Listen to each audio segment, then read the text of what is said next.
At InDigital, we know that public safety professionals hold themselves to a high standard. In fact, standard doesn't do it justice.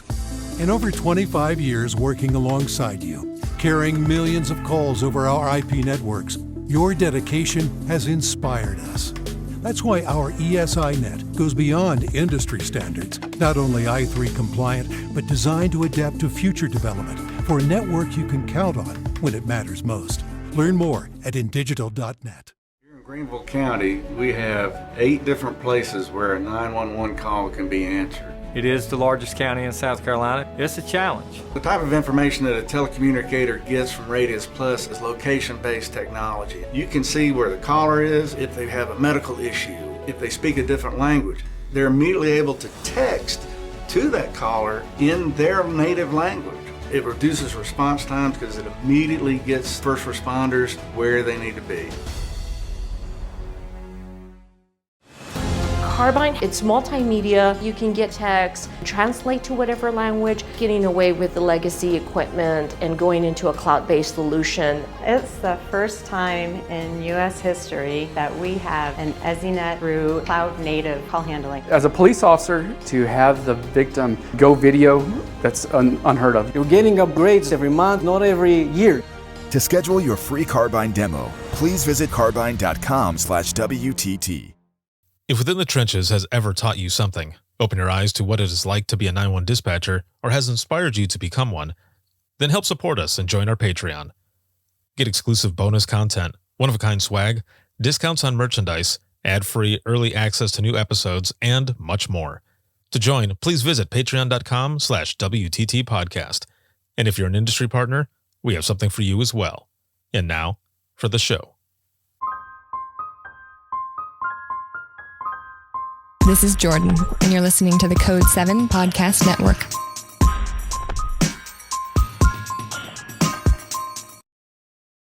Warning. This episode contains the 3 A's of podcasting: adult content, adult language, and awesomeness. You've been warned.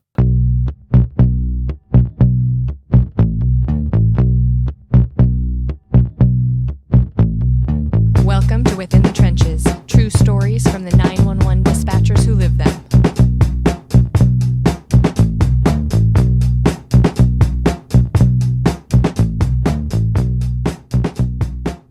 Hey, what's going on? This is Ricardo with the Code 7 Podcast Network, and this is Within the Trenches, true stories from the 911 dispatchers who live them. This episode is sponsored by InDigital, as well as Rapid Deploy and Carbyne, and this episode is going to be a Carbyne exclusive episode. A big shout out to patrons, as always, for everything. Thank you so very much. I wouldn't be able to do what I do if it wasn't for all of you, but of course, all of you that are here watching, listening, supporting, and sharing, just all of it. Thank you so very much. It has been it's been a crazy busy few weeks.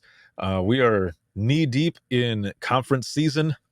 So I've been traveling back and forth all over the place. The last one I was at, we were it was Galveston, Texas, so the Texas Public Safety Conference, and then the following week ended up going to the Ohio conference. It was the first time there. It was amazing. Such a good time. I was going to just be at some of the sessions and everything, and support my good friend Sarah Weston, who's the executive director and founder of 911 Wonder Woman Inc., an amazing nonprofit. If you have not checked them out, make sure to do so. So she was doing the keynote there, and I ended up going to the conference, and there was actually a spot open for a session, and they asked me if I wanted to jump in, and I was all about it. Again, first time at that conference. It was great, but also the first time doing Imagine Listening there. It was a packed room.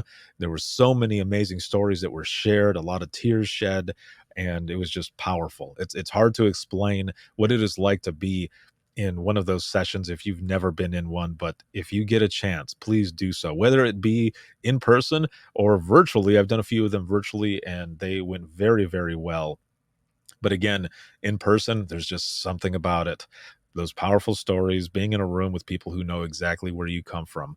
It was really good. And then that's only for 30 minutes, because the last 30 minutes is open mic, and that's where we share all the funny shit that happens in dispatch, whether it be incidents that happen within the center or of course, some of the funnier, lighter side of dispatch calls that come in. So thank you very much, Texas and Ohio, for that. And next week, I'll be headed out to the Navigator Conference, which actually, by the time this episode comes out, it might be that week already. And I think that's how it's going to go down. So I'll just say this week, I'm in Nashville at the Navigator Conference, and I'm going to be at booth 329. Thank you very, very much to the IAD and Navigator for hosting the podcast once again. I appreciate it more than you know, and make sure to check out everything that they're doing. They have an amazing conference. So I'm going to be out there doing the podcast again, booth 329, and it is going to be a lot of fun.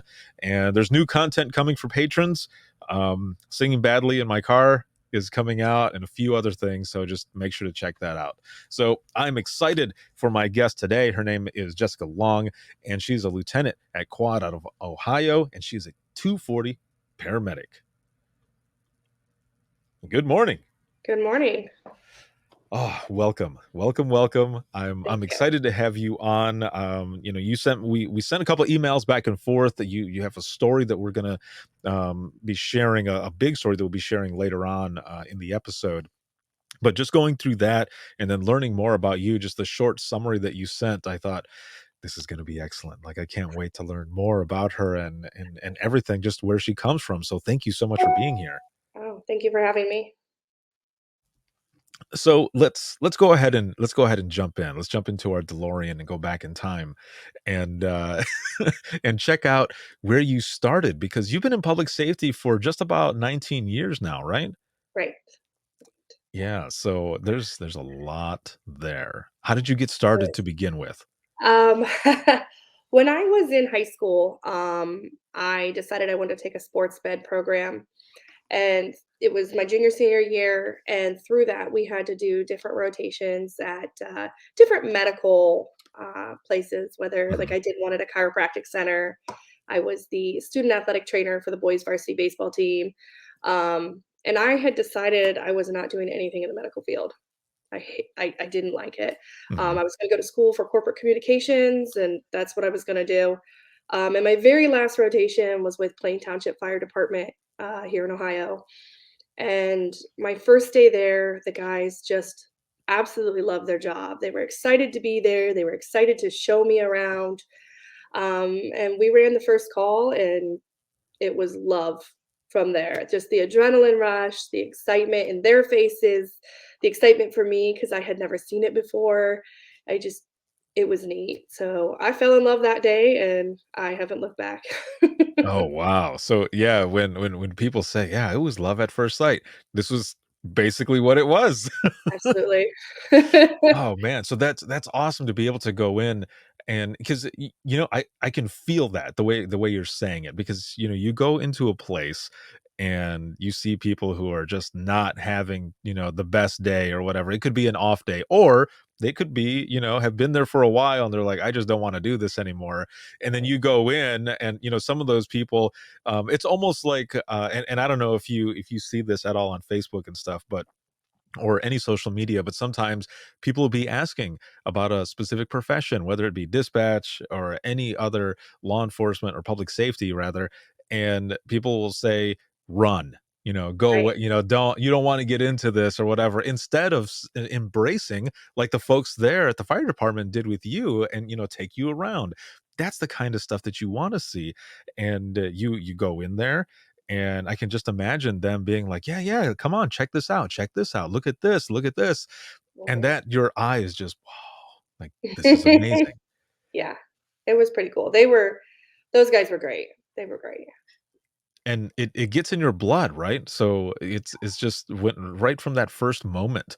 It was the same thing for me in dispatch, because I remember getting there for that first night in dispatch, and it was a midnight shift that I was going to be working. And my trainer, I observed him take a 911 call, Mhm. and then after that, he turns and looks at me and says, "Well, now it's your turn." And I thought, "Hell no." Like, "Are you for real, man? Like, you're messing with me, right?" And he's like, "No." He goes, "The only way you're gonna learn how to do this is by doing it. So you need to jump in." And I said, "I thought there was more to this. Like, I thought there was more. Like, there's no other training." And he goes, "You just need to be human. you need thick skin, and you need common sense. And I was like, okay, well, I think I can do that. But of course, there was a like a 40-hour, beginner's course. But for me, the same as you going in, he's showing me all of this stuff and the way he's talking about it, with passion. Now, he was definitely a seasoned dispatcher. He had been there for a long time, but even so, he didn't have there wasn't that kind of jaded, like, how you can tell with some people who are just burnt Right, out.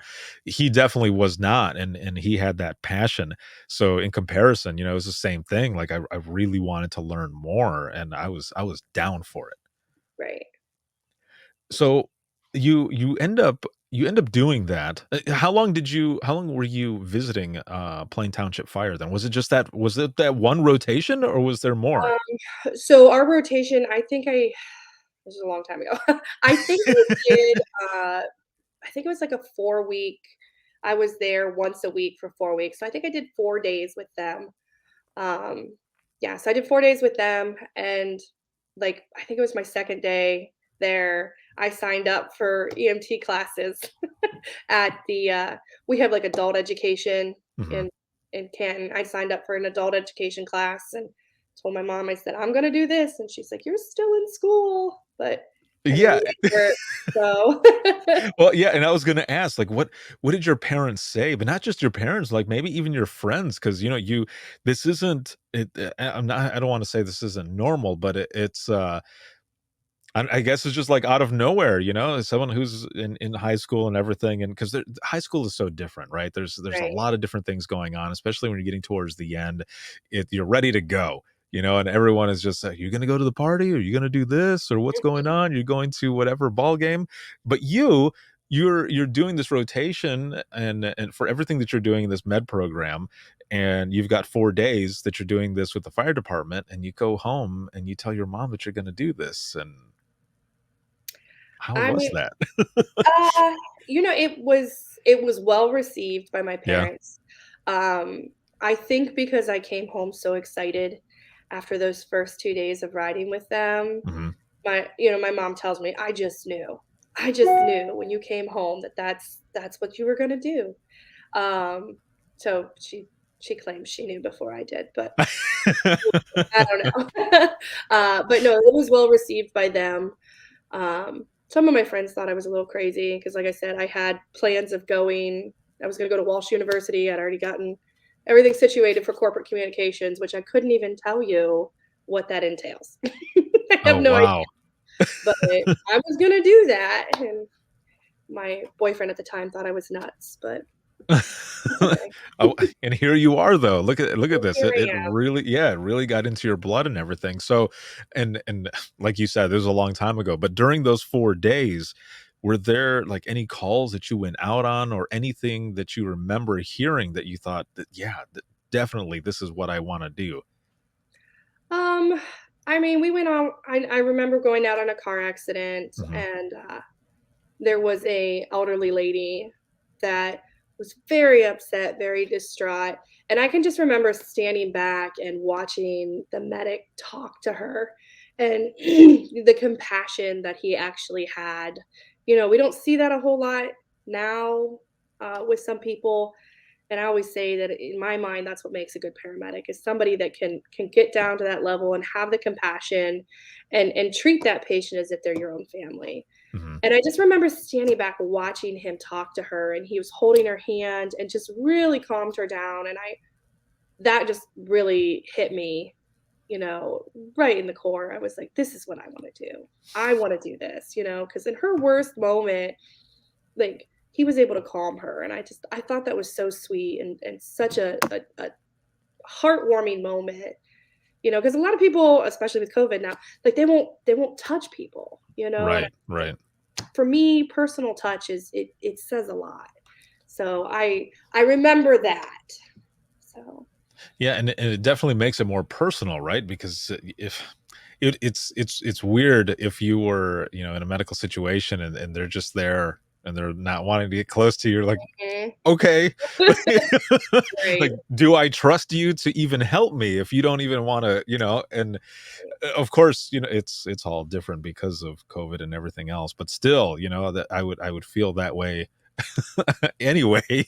Like, I want you to help me either way, man. Like, I know you're putting yourself at risk, but that's, I guess it just comes with the job. But yeah, seeing someone else doing this and you're watching them have that compassion and everything, like you're saying, that definitely drives a person to want to do something similar. You want to help, and that's what we do in this profession in public safety. And so you're what, about 18 years old during this time? Mhm. Yep. Damn. And Yep. it's so crazy because a lot of us starting out in this profession, in this industry, we're around the same age. I was about 19 when I started dispatching, and I remember my chief saying, like, "Do you think you're going to be able to do this?" And I said, "Man, I Mhm. got you. Like, I can do this. Like, this will be fine." I think also for a lot of us, some of the things that have happened to us in our past, we can call upon some of those situations, some of those experiences, and apply them to what we're doing in this profession to be able to help folks because we have that experience. Right. Like, for example, for me, certain calls, I was able to relate to the caller better because I had gone through a similar situation versus someone who has never gone through a situation like that before, because we're empaths, right? So we put ourselves in their shoes to relate and get through that call or incident, or being on scene, or whichever the case may be. So I've always felt that any experience that I had, um if it was similar to what was going on with my caller, it was easier for me to deal with that person. Not so much deal with it, but go through the call, and relate to them and get them help because I was able to understand a little bit better. Right. So you end up, you're at this young age and you go through this rotation and everything, Mhm. but also while still in high school, as you were saying, out of Canton, you ended up going to these classes and you ended up passing the class and you got registered, right? Yes. So Mhm. then where do you go from there? Like, what does that look like then for you? Um, well, I had graduated right before I took registry. So, because in the state of Ohio, you have to have a diploma Mhm. before you can physically hold the actual card. So I had graduated, and like the next month, I took registry, passed, and I joined the local fire department. It was about 3 minutes from my house, and I just joined the department, and that's what I did. Wow. So you join the department. Once Mhm. you join the department there, what does that entail? Like, is there, I mean, of course there's training and everything. Do they send you off to like an academy, or like how does all that even work? Well, because I already had my EMT, I was able to start running calls immediately. Mhm. But So because it for was like the fire fire department, rescue and stuff? yeah, I Yeah. had to, they sent me immediately. They had, at the time, they had their own training academy. Mhm. So I went through their 36-hour, which is a volunteer firefighter training course. And that took about 3 to 4 months. So I went through that. Um, I got a job at a private ambulance, working there. So I did those simultaneously. And once I got my 36, I was able to run any call that they had at that point. So, Do you remember some of those earlier runs that you did? I remember a few of them. Mhm. I know it was funny because I asked this question to my mom. I was like, oh, man, I got to really think. And she's like, I remember your first call. Oh. And it really wasn't my first call. She Mhm. remembers my first bad call. Oh, I gotcha. So at 19, fresh out of EMT, fresh out of 36, we got a call for a young child who had been struck by a car. And we got there, we were the first med unit on scene, and I felt bad because the first thing I saw his ankle under the Mhm. car.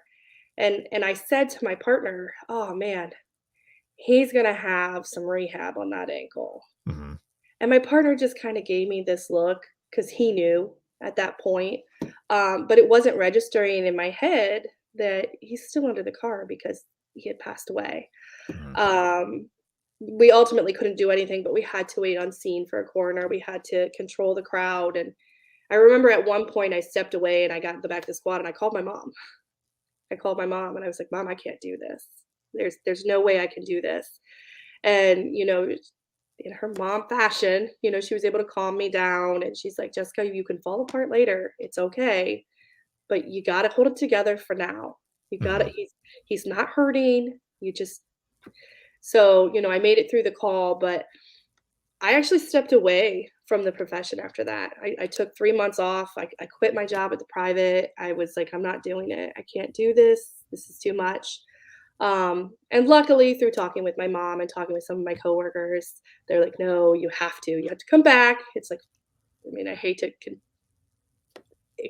explain it this way, but they're like, it's like falling off a bike. You got to Mhm. get back on. Right.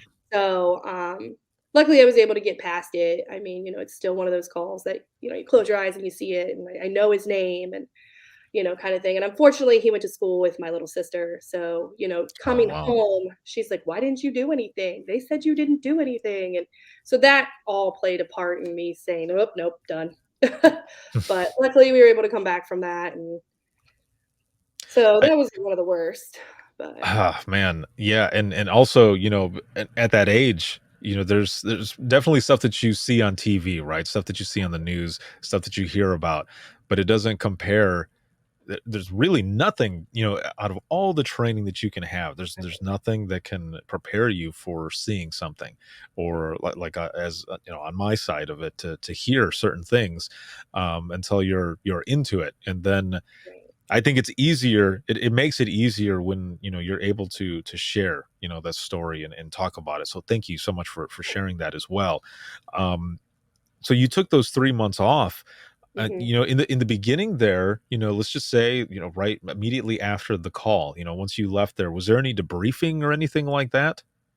um, so there wasn't. There Hmm. wasn't. Um, they asked if I was okay, and of course, being the young girl at the fire department, I'm like, "Fine." Right, Uh, right, but a few of my captains obviously could tell, and they reached out, especially when I stopped coming around because I was right. there. I was like, "Ooh, I'm here. Let's go." Yeah, Um, so they talked to me a little bit, but as far as like formal debriefing, no, there wasn't. yeah.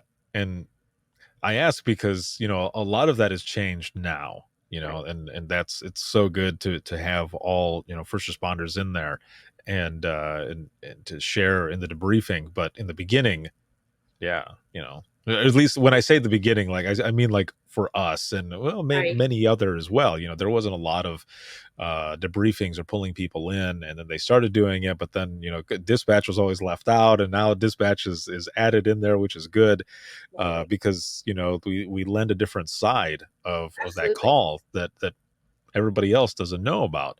Right. But yeah, when I started out in 2001, and I remember taking my first call, was first bad call, I guess I should say. It was the first night that I was actually going to be on my own in dispatch, and it ended up being a suicidal call, or a suicide that had happened. The person's wife found them, but the wife came to the actual police department. She ran in and was screaming. She just kept saying, "I found him, I found him." And I remember thinking that my first hard call was going to be on the phone, because that was my job, right? I Right. was, I was, it was assumed that it would just be over the phone, but it was right there in my face. And the officers went out there, and she's there with me, and I just went into the lobby area where she was at, and asked her if she wanted any, um, if she wanted me to call anyone for her, and she wanted some family, so I called them, and I just was telling her everything would be okay. But I remember after they left, I sitting there and just thinking, wow, like I didn't expect this. Like, I was not expecting that to happen the way it did. Right. And so a lot of different stuff happened like that, but there was excuse me, also during that time, there wasn't a debriefing. It was just the officers asking, and the chief asking, like, "Are you all right?" I was like, "Yeah, man, I'm good. I can take it." But Right. yeah, but like you, it's like, I don't know. Uh, And it's something when you have a situation like that happen, but it's always good to have someone to talk to as well. But for that one, I held that one in for a while, but now when in doing everything that I do now, I always share that story so that anybody else who might be struggling with a call, they don't feel alone and they're able Right. to share theirs as well. So Right. again, thank you so much for sharing that story. So you end up leaving for 3 months and you come back, Mhm. and were you nervous when you came back? Because I can only imagine, you're already feeling at the time like, I don't know that I can do this. But then Yeah. out of, different conversations and, being inspired, motivated rather to come back, and you do come back and you start in there, was it kind of nerve wracking in the beginning? Oh, yeah.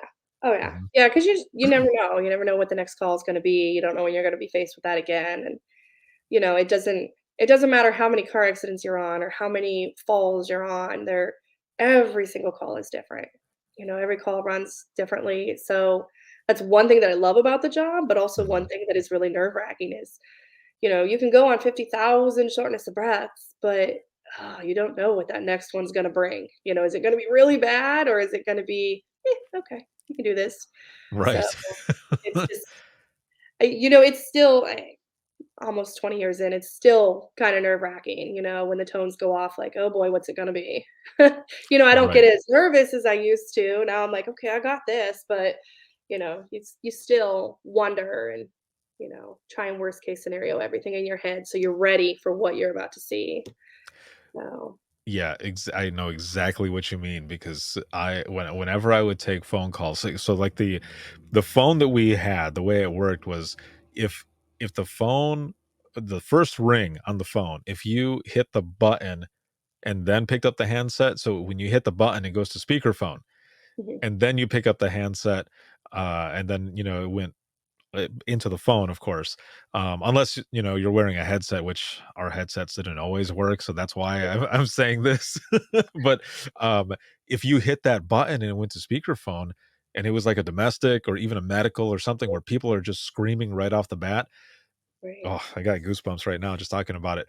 Everybody in the room you would see like jump up right, because that's the first thing you hear is screaming. And then you pick up the handset and you start, going through the call. And it was always nerve-wracking because I always tell people anything can happen in 911. Anything. right, The incident type could be the same all the time, but the situation in that incident type is always different.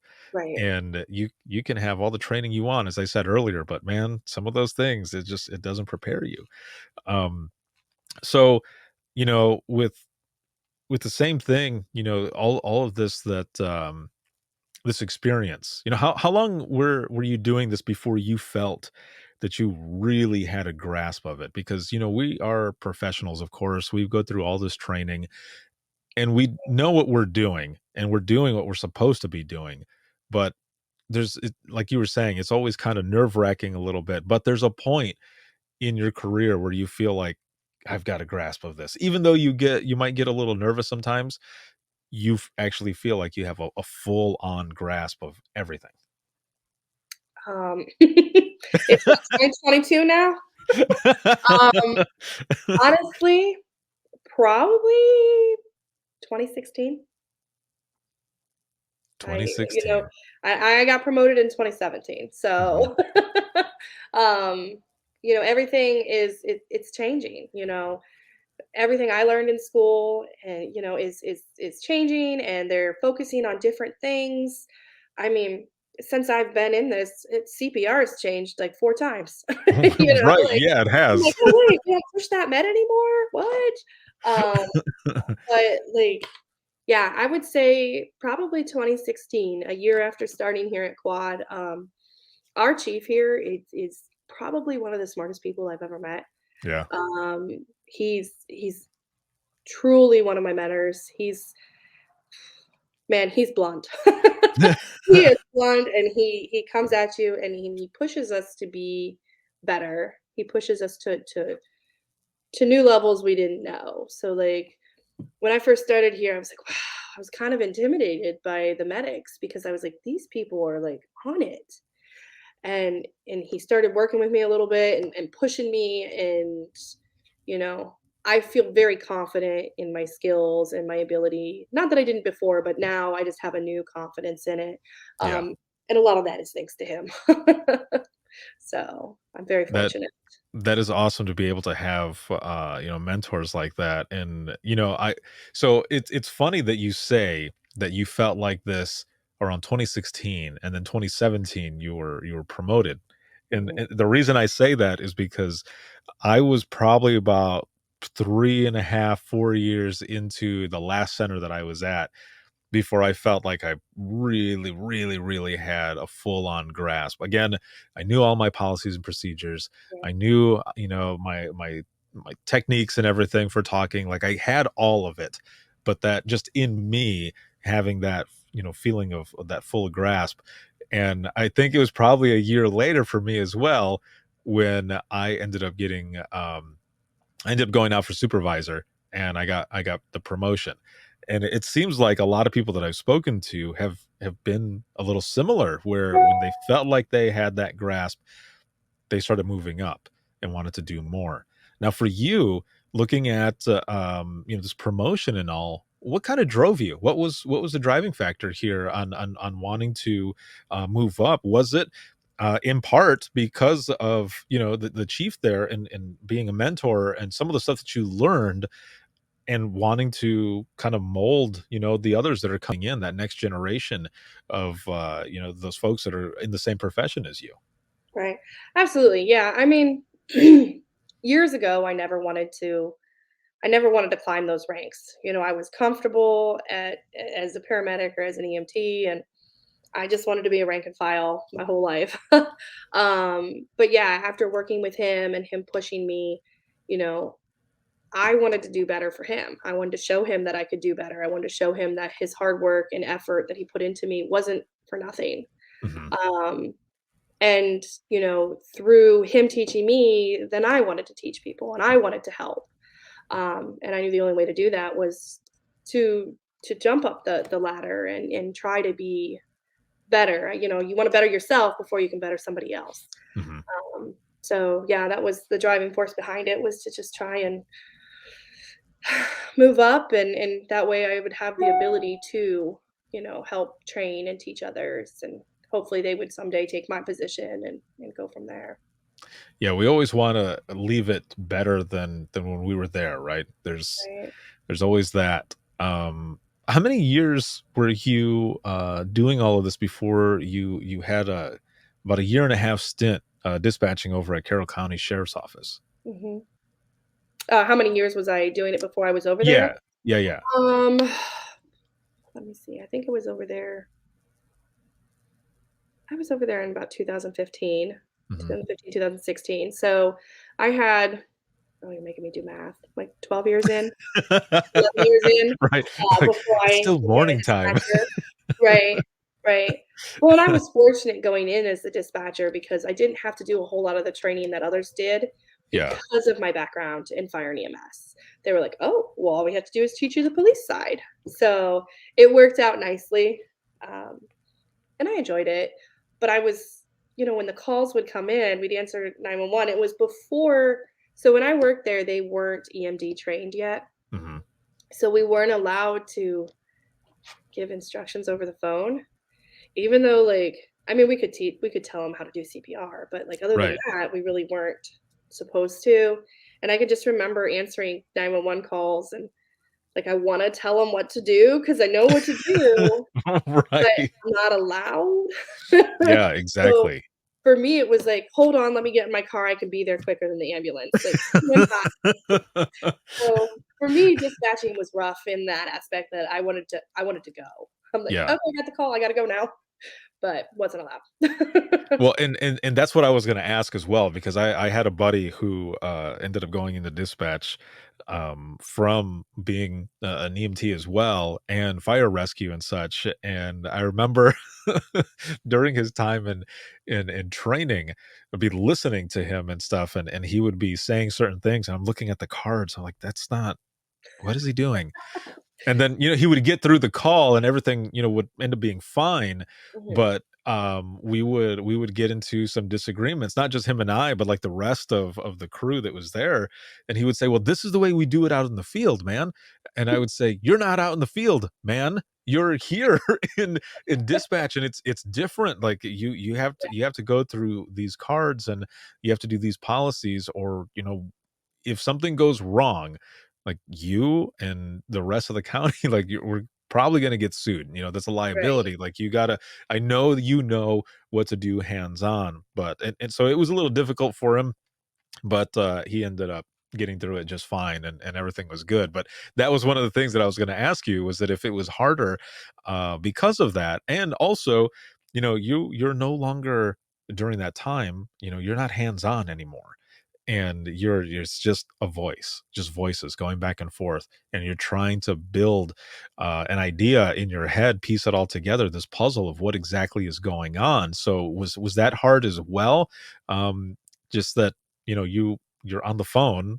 Did you ever feel helpless at all, because you're not hands on anymore?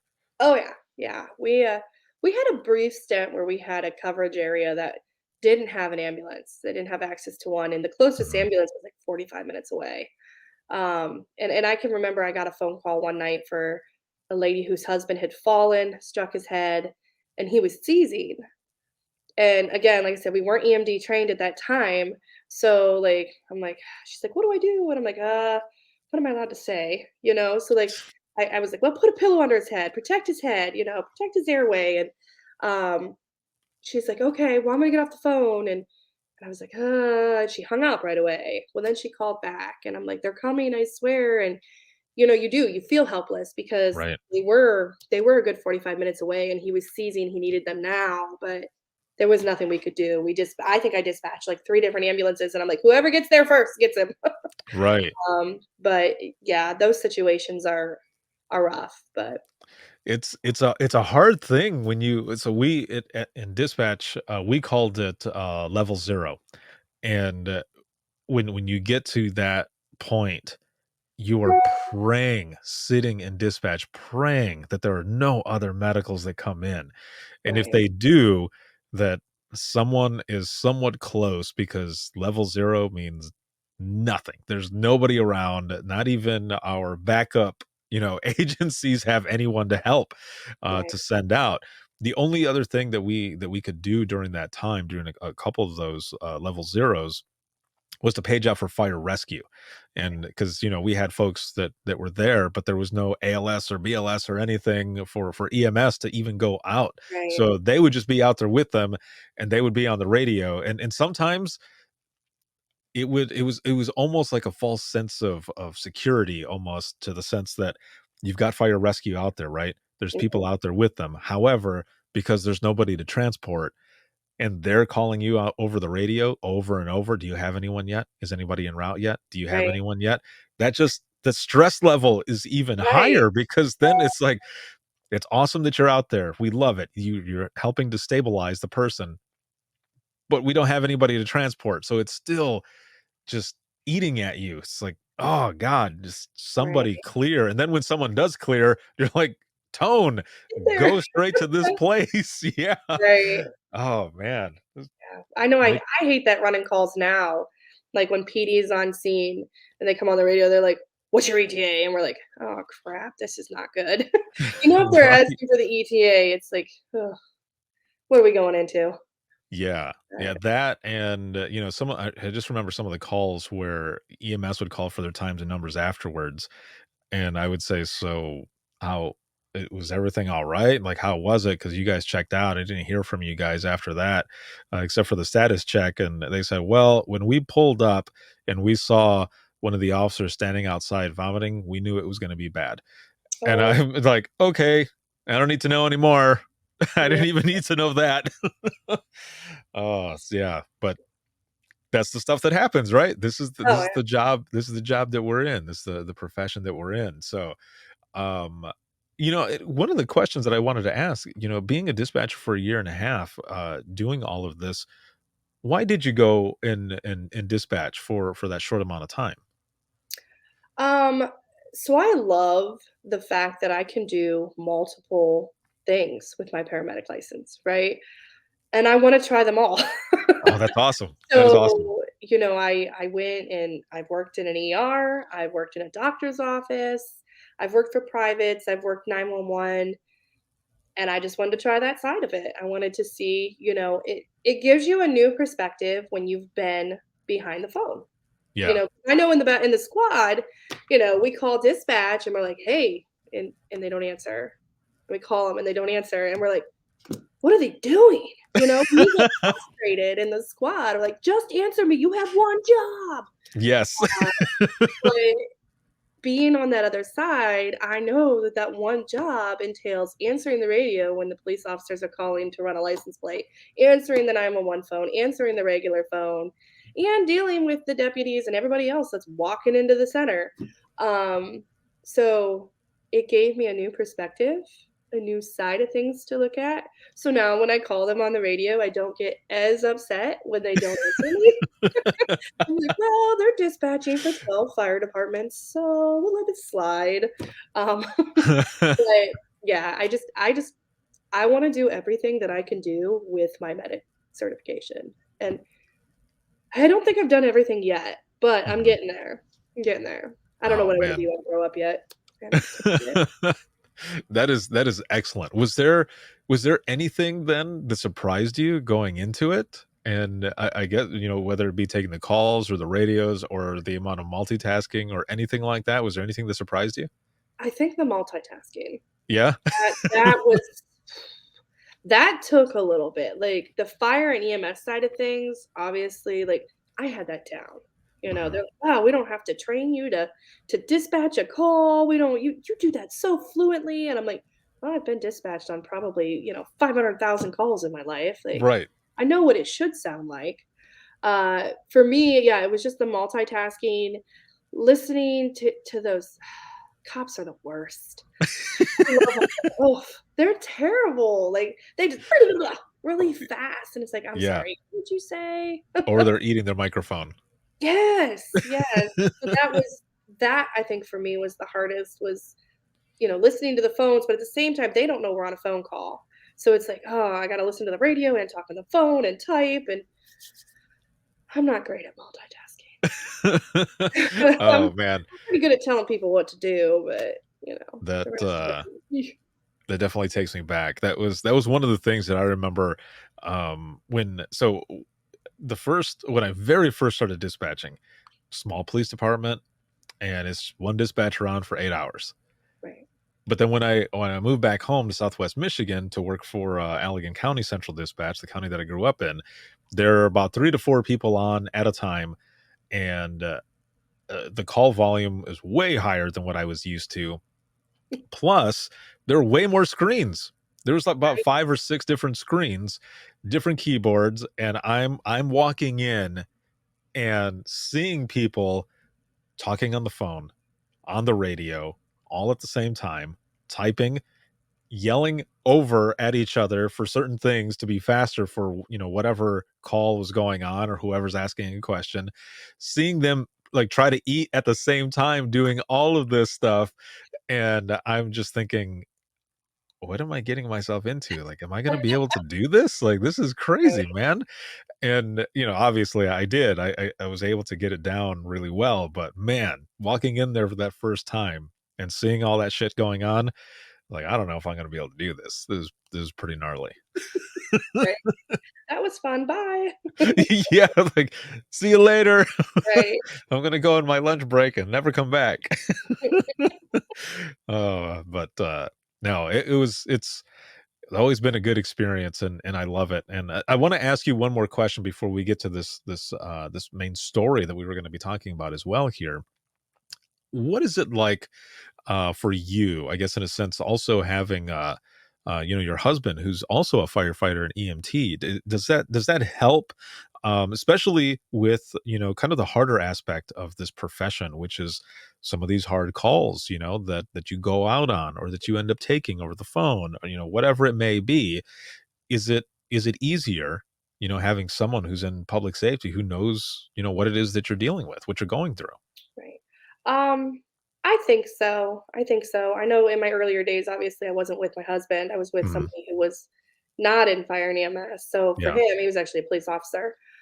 So for him, he just, you're suck it up. Um, my husband, though, yeah, he's very compassionate.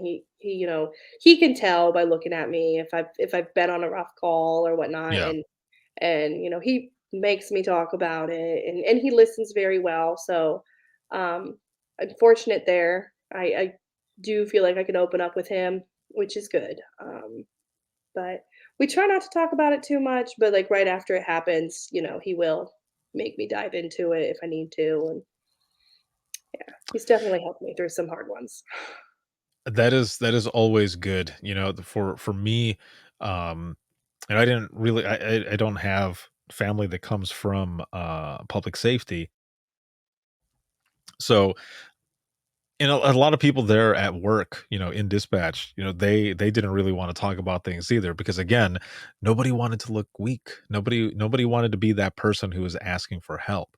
Which when I go around and I talk about different things, in my experience, I always tell people like don't be afraid. Don't think that you're weak to be asking for help. It's more courageous to be the one to ask for help because then others who might be struggling as well, Mhm, they'll see that and they'll feel confident enough to either go to you or reach out to somebody else with any issue that they might be having. So that's good. It's good that you have someone that you can talk to about a lot of these hard calls.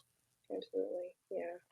Yeah, I tried to make it a point once I became lieutenant that when we do run on these hard calls, we come back and we talk about them just so I Mhm. can make sure that my crew is good. And then, like I said, if I need to talk more, I just make my husband listen to me. That is always good.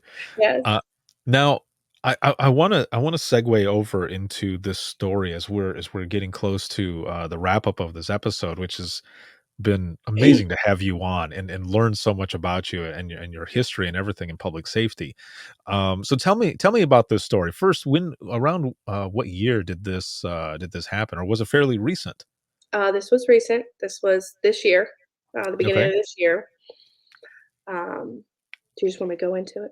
Yeah, yeah. So you were it was yeah, it was Okay. morning, right? Um, You were going yeah, off shift, it sounds like? yeah, yeah. Mhm. So every morning we do kind of like a shift report to the next lieutenant.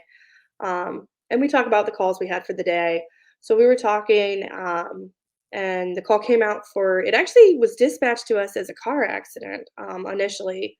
And I knew I had a little bit of time. And typically we run one squad in our rescue because our agency is a little different. Our fire departments, they don't have like the tools, the jaws of life and stuff like that. Mhm. We run all that. So we run our rescue and our squad on every car accident, and it had been raining a lot and snowing, and super cold. Uh, in our area, it's a flood zone. Everything floods. Mhm. So I knew we were flooded. So I jumped in the rescue with the other lieutenant, and the other two jumped in the squad. Um, and when we went en route, that's when they told us that they weren't sure that it was necessarily an accident, but that it was a female whose car got swept away in the floodwaters, and she was outside of her car. So at that point, we knew it was going to be a water rescue, which we are not equipped for. I'm not going to lie to you. We don't Yeah. typically do water rescue. Um, so we headed that way, and our squad went. They had to go around a different way for the flooding, and my partner and I decided to go ahead and go in to the initial on the initial side just to see because it sounded like she was going to be closer to this side of things, but the squad wanted to be on the other side so they could transport to the hospital, north to the hospital. Um, so we got on scene, and I believe I believe Carbyne is the one who did the pinging of the phone, trying Mhm. to get her exact coordinates. Which it was dark and there was a lot of flooding, and the water was rushing pretty fast. So we were kind of having a little bit of a hard time finding her. I mean, they had exact coordinates for us, but we didn't have. we were having a little trouble. But she turned the light on her cell phone on, which sounds crazy, but for whatever reason, her cell phone light was bright. Wow. So my partner actually spotted her first.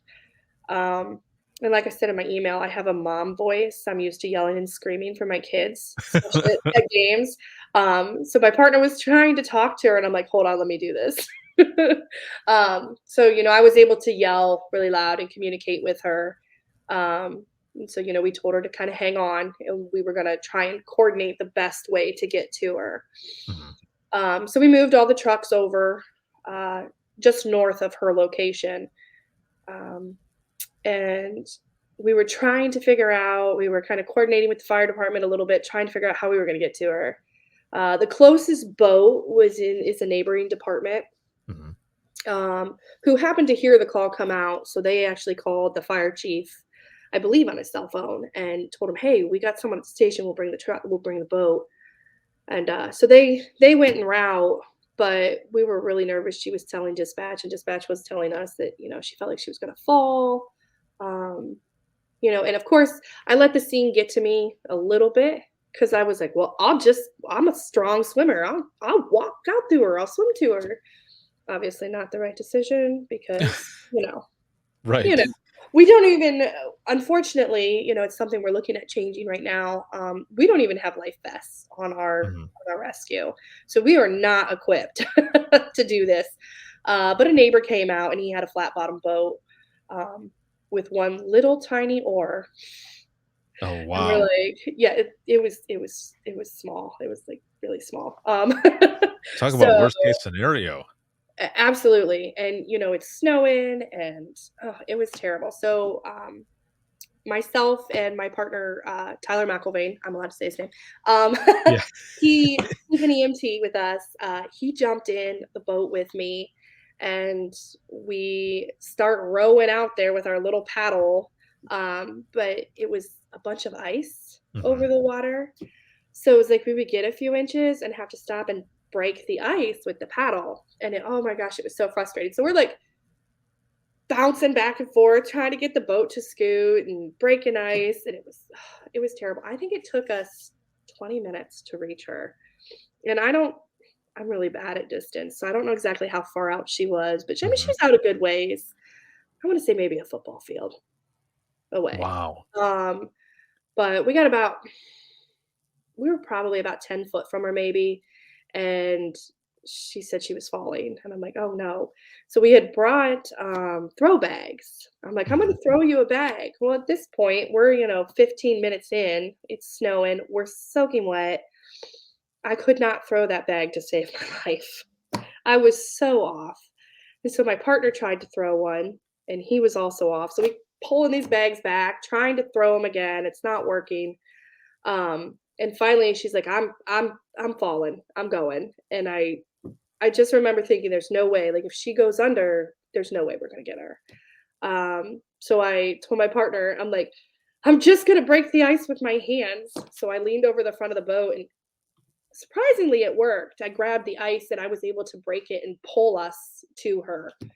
Um, so we did have a little life ring that we were able to put around her, and she came up. We got her up into the boat fairly easily. And luckily, the other lieutenant, Lieutenant Vandergriff, had thought before we went out to tie a rope to the boat. Mhm. They were able to pull us back, thank goodness. Because if we wouldn't have had that, I don't. Oh, they might have had to come get us because we were done. We were like, oh, we're so tired. Wow. Yeah, so it was nice. We got it back. Uh, the deputies and the fire department, they all helped get her out of the boat. And my other crew member, Jill Sterling, she did amazing with helping take care of the patient, taking care of Tyler and myself. Because at this point we're sopping wet and freezing weather. Uh, Right. yeah, so I could not be any more proud of our crew. They all did amazing, from Tyler to Kevin to Jill, the fire departments, and it worked great. And I have no doubt in my mind that if we had waited for that boat, it would have become a recovery. Like she was falling.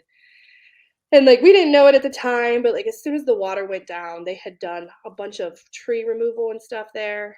So there was a bunch of debris and stuff that if she'd have gone under, she'd have been she'd have been stuck in the debris and we would have never found her. So we got very, very lucky, very fortunate. So Man, I can't even I'm literally at the edge of my seat listening to to you tell this story because I'm picturing everything as it's going on. And I caught in the beginning where you had said that it was not only flooding and everything or flooded in the area, but it was also snowing. yes, So, I mean, this is just like just crazy upon crazy going on. Not just the fact that that person is there and you guys are trying to get to her to rescue her, and then whatever dispatch is hearing over the phone, but also all of you there and hearing that that the caller is saying they feel like they're slipping, and you are trying to battle through ice with this little oar, not that small, right. but Yeah, it was tiny. I was like, "Where did this come from?" I know, right? Like, this is a Tonka type thing or what? Was it just a toy? Right? I mean, thank goodness the neighbor was there and offered his boat and offered his baby oar, but Yeah. I was like, "Oh, we gotta do something about this." Right? I You I know? would I would I would I would keep that oar, that little oar, and, like, put it on a plaque, like, bronze it or something. Right? "Can I have your baby oar, please?" Yeah, Like, like, this is going up. well, it was funny because, we're doing this, and in the back of my mind, remember I said my chief is, like, one of my biggest mentors, Yeah, and I'm like, "He is going to kill me," 'cause I thought he was going to be upset that we put ourselves in danger yeah, to do this because technically, I mean, we're not trained in water rescue. Myself, I've had ice water rescue and swift water rescue classes, but we're not specifically trained in it. And I thought, oh boy, like I was afraid to come back to the station. I mhm. literally was like, I creeped into his office and I was like, am I in trouble? And he's like, no, why would you be in trouble? You just did something amazing. And I'm like, he Yeah, actually said that ass, but yeah. that's his thing. But Oh, yeah, wow. I was terrified we were gonna be in trouble, but it's our job. That's what we gotta do. Sometimes we gotta put Yeah. ourselves in those situations. And like I said, my crew that day, I I cannot be any more proud of them. They did phenomenal. Every last one of them was just, in my mind, rock stars. So it was Oh, good. gosh, that is amazing. Thank you so, Yeah. so much for sharing that story, but not just sharing the story, but for the job that you do, and the rest of the crew. Excuse me for for everything that they did that day. That's a crazy story, man. And to think back, I can only imagine sitting and just reflecting and just thinking, wow, I did that. Right. Well done, well done. That is so good. Well, this has been awesome to have you on and share your story, go through from the beginning to the end, and just how it started so early in the beginning. You had this in your mind. You had already been accepted, right, into Walsh. You had this corporate communications thing that you were thinking of doing, or that you were dead set on doing at the time. But man, you get to that fire department and it got in there, and you've been doing all this ever since. That's amazing. Well done. Thank you. So I will be right back here with you in just one moment. And for those who are watching and listening, if you have any comments or questions and you want to be a guest on the show, you can email us, and that'll be wttpodcast@gmail.com. Once again, that is wttpodcast@gmail.com. You can follow us on Twitter. That is @91podcast. You can like us on Facebook. That is facebook.com/Within the Trenches podcast. This episode has been sponsored by in digital, as well as Rapid Deploy and Carbyne. And this was a Carbyne exclusive episode. And shout out to patrons as always. Thank you so much for everything. If you want to check us out and support us and become a patron of the podcast as well, you can email us and check us out here on this website. It's patreon.com/WTT podcast. This can be seen on Facebook, Twitter, as well as YouTube, and you can listen 24/7 on Apple Podcasts, iHeartRadio, Spotify, your favorite podcasting app, and withinthetrenches.net. Have a good one, everyone, and we'll see you in the next one.